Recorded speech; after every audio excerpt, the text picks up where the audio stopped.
কিসের টাকা নিছেন? কিসের টাকা? মানে বয়স্ক ভাতার জন্য আমি হারুন সাহেবের নাম বাগাই নেই। আর হারুন কত টাকা করে নিছেন? 300 কয়জনের কাছ থেকে?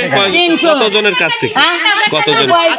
লিস্ট আছে মানে 8 জন না 9 জন, 8 জন না 9 জন। আপনার পরিচয় কি? হ্যাঁ, আপনার পরিচয়? আমার পরিচয় কোনো কিছু না, আমি সোনাপুর নেত। কেন নিছে? তানিয়া পানেছে আমরা যে ভোটে ওনার সাথে সাথে দিয়েছি, উনি আমাকে আশা দিয়েছে যে আমরা ওনার হাতে স্লিপ আইছে, প্রথমে কিছু 10টা আইছে, তারপরে আমি কিছু যাবা 10টা তো উপরে হয়ে গেছে, আপনি হিসাব করেন যদি 10টার উপরে হয়ে যায় তারা পাবি না।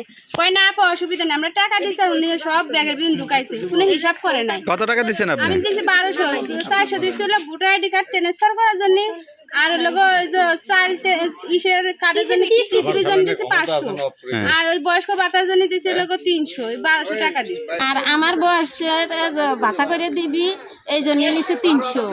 আমার আব্বুর ই করছে, পঙ্গু হয়েছে, প্রতিবন্ধী হয়ে গেছে, প্যারালাইসিস হয়েছে, এর জন্য নিয়েছে 300। আবার কইছে হারুন সাহেবে আমারে সব নেতৃত্ব দিয়ে দিছে, আমার কাছে সব কিছু অর্ডার দিয়ে দিছে, আমারে কেউ কিছু করবো না পারতে না।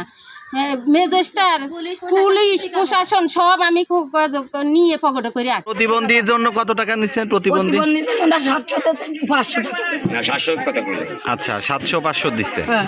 বয়স্ক ভাতার জন্য 300 ভোটার ট্রান্সফারের জন্য 200, মানে তুইখান কার্ড দিছে একজনের, তাই টিসিবি কার্ডের জন্য টিসিবি 500 টাকা দিছে। 500 টাকা হ্যাঁ, দিচ্ছে। দুইজন দিছে।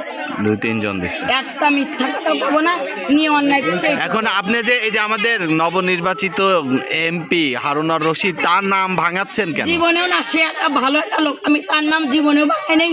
এটা কসম দিয়ে বলতে পারি যে এইখানে আল্লাহর কোরআন ছিল।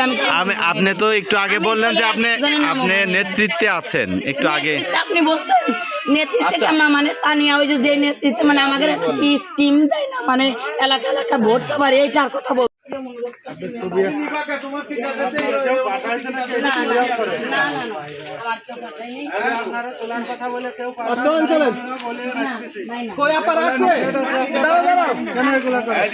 দাঁড়াও